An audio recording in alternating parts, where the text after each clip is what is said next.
ಬಣ್ಣದ ಚಿತ್ತಾರ ಮೂಡಿದೆ. ಮೊದಲ ದಿನದ ವೈಮಾನಿಕ ಪ್ರದರ್ಶನದ ಒಂದು ಝಲಕ್ ಇಲ್ಲಿದೆ ನೋಡಿ.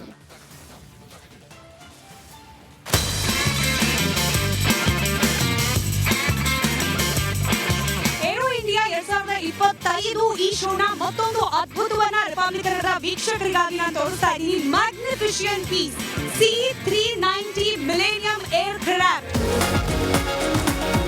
ಡಿಸ್ಪ್ಲೇಗಿಟ್ಟಿರುವಂತಹ ಫೈಟರ್ ಜೆಟ್ ಆಗಿರಬಹುದು ಅಥವಾ ಹೆಲಿಕಾಪ್ಟರ್ಗಳಾಗಿರ್ಬೋದು, ಅದರಲ್ಲಿ ನೀವು ಕೂಡ ಕೂರ್ಬೋದು. ಫ್ಲೈಯಿಂಗ್ ಎಕ್ಸ್ಪೀರಿಯನ್ಸ್ ಯಾವ ರೀತಿ ಇರುತ್ತೆ ಅನ್ನೋದನ್ನು ಅಬ್ಸರ್ವ್ ಮಾಡ್ಬೋದು, ಗಮನಿಸ್ಬೋದು. ಕಾಕ್ಪಿಟ್ ಇದೆ ಇಲ್ಲಿ. ಹಾಗೆ ನಾನು ಹೇಳ್ತಾ ಇದ್ದ ಹಾಗೆ ಟಫ್ ಅಂಡ್ ಗ್ಲಾಸ್ನ ಡಿಸ್ಪ್ಲೇ ನಿಮಗೆ ಇಲ್ಲಿ ಇರುತ್ತೆ.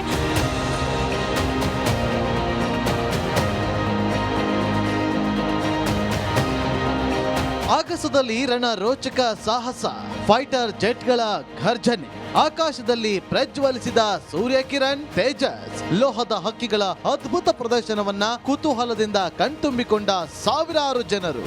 ಇಂದಿನಿಂದ ಏರ್ ಶೋಗೆ ಆರಂಭ ಸಿಕ್ಕಿದೆ. ರಕ್ಷಣಾ ಸಚಿವ ರಾಜನಾಥ್ ಸಿಂಗ್ ಅವರು ಏನು ಚಾಲನೆ ನೀಡಿದರು. ಅದಾದ ನಂತರ ನೋಡ್ತಿರ್ಬೋದು, ಯುದ್ಧ ವಿಮಾನಗಳು ಸಹ ಏನೋ ಒಂದು ಕಡೆ ಆಕರ್ಷಣಾ ಕೇಂದ್ರ ಬಿಂದುವಾಗಿದೆ. ನಾ ಇರುವ ಯುದ್ಧ ವಿಮಾನ SJT-36. ಇದು HAL ನಿರ್ಮಾಣ ಮಾಡಿದ ಯುದ್ಧ ವಿಮಾನ. ಇದು ಟ್ರೈನರ್ ಅಂದರೆ ತರಬೇತಿದಾರರಿಗೆ ಈ ಒಂದು ಯುದ್ಧ ವಿಮಾನ ಸಹ ಏನೋ ಅವಕಾಶ ನೀಡಲಾಗ್ತದೆ. ಈ ಒಂದು ಯುದ್ಧ ವಿಮಾನದಲ್ಲಿ ಅವನ ಒತ್ತೊಯ್ಯುವಲು ಮತ್ತು ಅವರಿಗೆ ತರಬೇತಿ ನೀಡುವ ಕೆಲಸಕ್ಕೆ ಈ ಒಂದು SJT-36 ಬಳಸಲಾಗ್ತದೆ.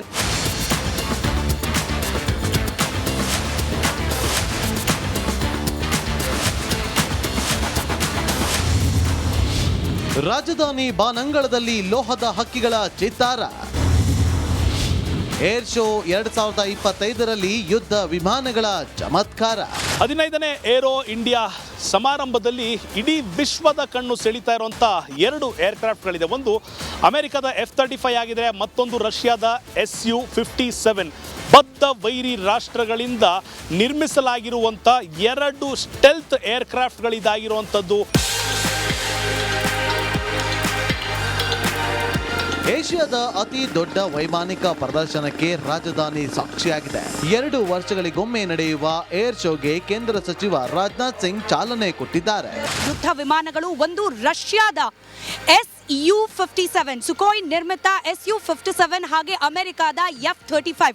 ನಾನೀಗ ಎಕ್ಸಾಕ್ಟ್ಲಿ ರಷ್ಯಾ ನಿರ್ಮಿತ Su-57 ಯುದ್ಧ ವಿಮಾನದ ಮುಂಭಾಗದಿಂದ ಈ ಮಾಹಿತಿಯನ್ನು ಹಂಚಿಕೊಳ್ತಾ ಇದ್ದೀನಿ. ನೀವೇಗೇನ ದೃಶ್ಯ ಗಮನಿಸ್ತಾ ಇದ್ದೀರಿ, ಇದು ಏರ್ ಇಂಡಿಯಾ ಶೋನ ಮೊಟ್ಟ ಮೊದಲ ಬಾರಿಗೆ ಭಾಗವಹಿಸ್ತಾ ಇರತಕ್ಕಂಥ ರಷ್ಯಾ ನಿರ್ಮಿತ Su-57.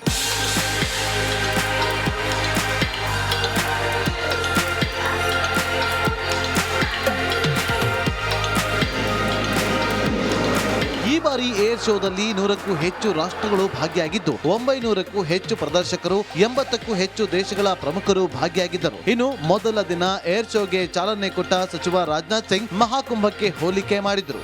मैं समझता हूं कि एरो इंडिया के रूप में आज से भारत में एक और महाकुंभ का प्रारंभ हो रहा है, जहां एक तरफ प्रयागराज का महाकुंभ आत्मसंधान का कुंभ है, तो वहीं दूसरी तरफ एरो इंडिया का यह महाकुंभ अनुसंधान का कुंभ है. जहां एक तरफ प्रयागराज का महाकुंभ आंतरिक मजबूती पर ध्यान दे रहा है, तो वहीं दूसरी तरफ एरो इंडिया का यह महाकुंभ हमारी बाहरी मजबूती पर ध्यान दे रहा है.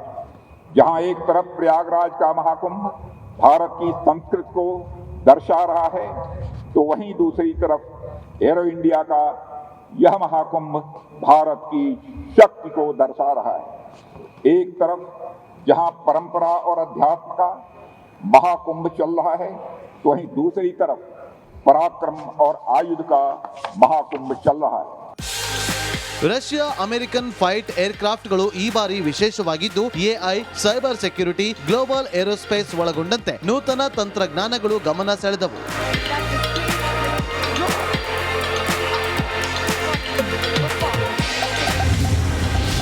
ಬಾನಿಗೆ ಚಿಮ್ಮಿದ ಸುಖೋಯ್ Su-30 MKI.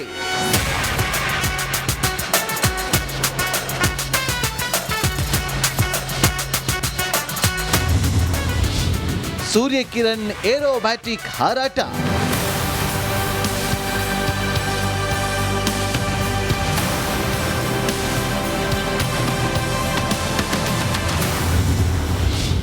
ಆಕಾಶದಲ್ಲಿ ಪ್ರಜ್ವಲಿಸಿದ ಭಾರತದ Tejas.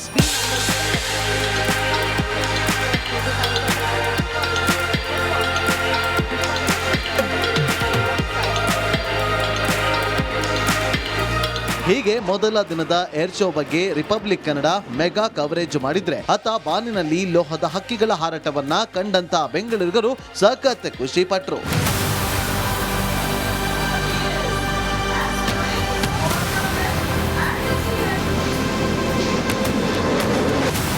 Bureau report, Republic Kannada. ಬಣ್ಣದ ಚಿತ್ತಾರ ಮೂಡಿದೆ. ಮೊದಲ ದಿನದ ವೈಮಾನಿಕ ಪ್ರದರ್ಶನದ ಒಂದು ಝಲಕ್ ಇಲ್ಲಿದೆ ನೋಡಿ.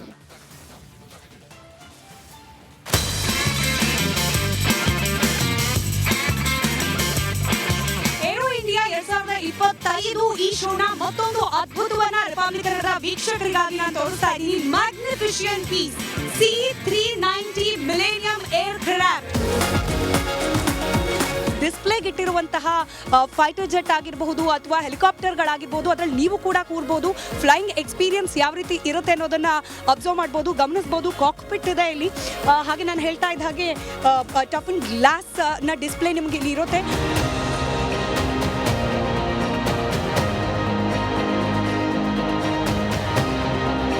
ಆಗಸದಲ್ಲಿ ರಣರೋಚಕ ಸಾಹಸ, ಫೈಟರ್ ಜೆಟ್ಗಳ ಘರ್ಜನೆ, ಆಕಾಶದಲ್ಲಿ ಪ್ರಜ್ವಲಿಸಿದ ಸೂರ್ಯ ಕಿರಣ್ ತೇಜಸ್, ಲೋಹದ ಹಕ್ಕಿಗಳ ಅದ್ಭುತ ಪ್ರದರ್ಶನವನ್ನ ಕುತೂಹಲದಿಂದ ಕಣ್ತುಂಬಿಕೊಂಡ ಸಾವಿರಾರು ಜನರು.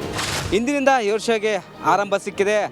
ರಕ್ಷಣಾ ಸಚಿವ ರಾಜನಾಥ್ ಸಿಂಗ್ ಅವರು ಏನು ಚಾಲನೆ ನೀಡಿದರು. ಅದಾದ ನಂತರ ನೋಡ್ತಿರ್ಬೋದು ಯುದ್ಧ ವಿಮಾನಗಳು ಸಹ ಏನು ಒಂದು ಕಡೆ ಆಕರ್ಷಣಾ ಕೇಂದ್ರ ಬಿಂದುವಾಗಿದೆ.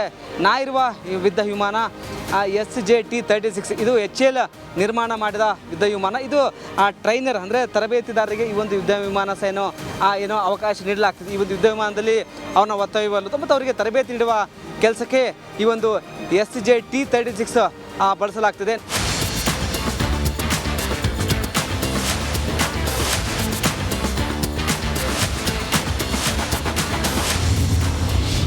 ರಾಜಧಾನಿ ಬಾನಂಗಳದಲ್ಲಿ ಲೋಹದ ಹಕ್ಕಿಗಳ ಚಿತ್ತಾರ.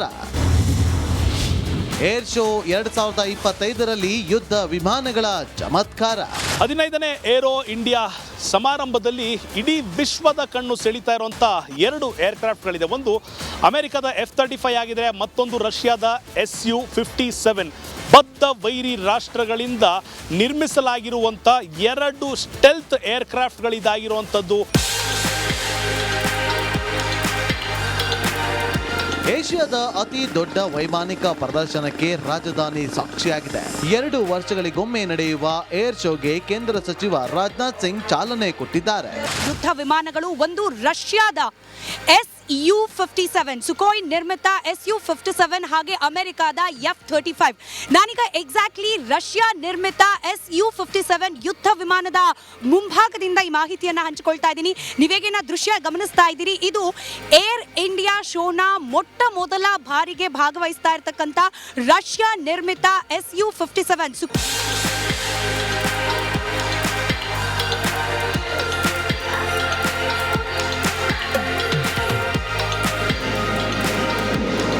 ಈ ಬಾರಿ ಏರ್ ಶೋದಲ್ಲಿ 100ಕ್ಕೂ ಹೆಚ್ಚು ರಾಷ್ಟ್ರಗಳು ಭಾಗಿಯಾಗಿದ್ದು 900ಕ್ಕೂ ಹೆಚ್ಚು ಪ್ರದರ್ಶಕರು, 80ಕ್ಕೂ ಹೆಚ್ಚು ದೇಶಗಳ ಪ್ರಮುಖರು ಭಾಗಿಯಾಗಿದ್ದರು. ಇನ್ನು ಮೊದಲ ದಿನ ಏರ್ ಶೋಗೆ ಚಾಲನೆ ಕೊಟ್ಟ ಸಚಿವ ರಾಜನಾಥ್ ಸಿಂಗ್ ಮಹಾಕುಂಭಕ್ಕೆ ಹೋಲಿಕೆ ಮಾಡಿದರು.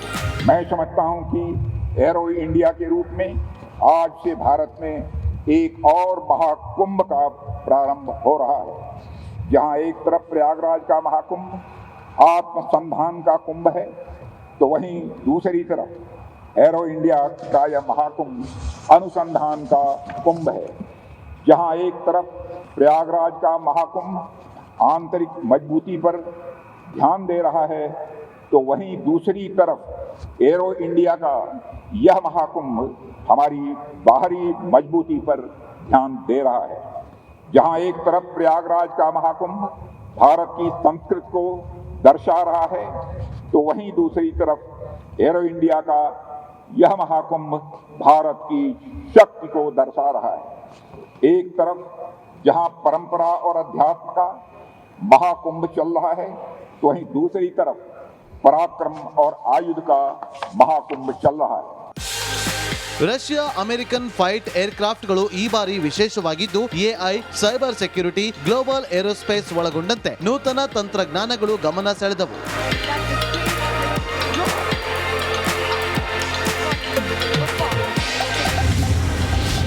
ಬಾನಿಗೆ ಚಿಮ್ಮಿದ ಸುಖೋಯ್ Su-30 MKI.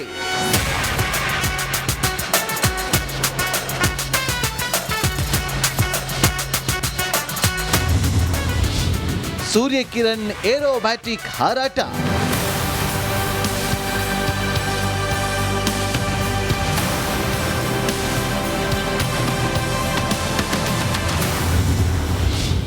ಆಕಾಶದಲ್ಲಿ ಪ್ರಜ್ವಲಿಸಿದ ಭಾರತದ Tejas.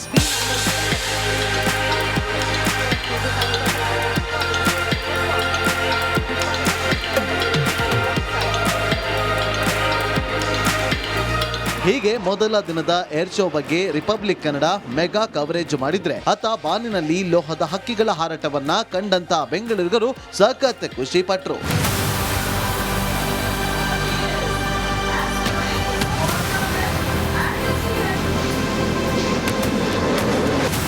Bureau report, Republic Kannada.